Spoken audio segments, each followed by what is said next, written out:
thinking, saying, becoming not only should be connected, harmonized, and aligned, obviously between and with each other, but they should also always be followed after one another, because as we think, as we say, that remains subjectivity and psychology, and that subjectivity and idealisticality should also transform or translate to reality, to real life conditions and social situations as well, so that we can materialize success, we can become something that is tangible, touchable, and virtuous in life in one way or another. So it's not just enough to think. Thinking is very important. Critical thinking is important for self-reflection, self-improvement, rectification of errors, and for other things, for avoiding fraud people, for ignoring bad, unreciprocal sort of people. But it's equally important that we apply our thinking consistently to our action, behavior, habit, to build self-respect, self-knowledge, and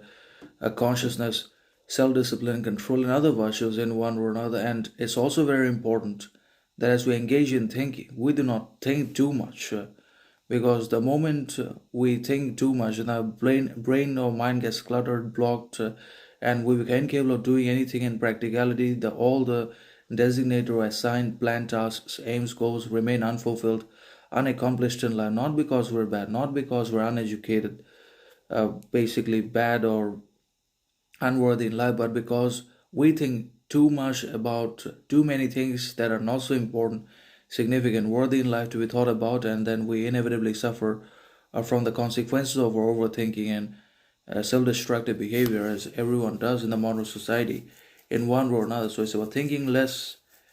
So definitely engaging in productive self improvement sort of thinking.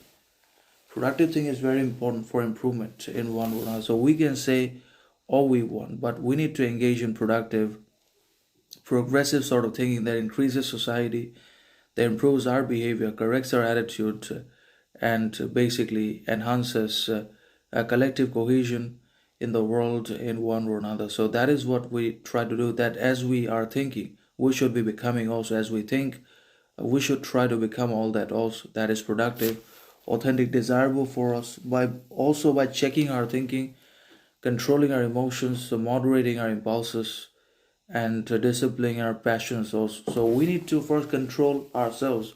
We need to keep ourselves under tremendous temperance and discipline if we don't want to be overrun by ourselves. But as we think about all those critical things, we should write them down.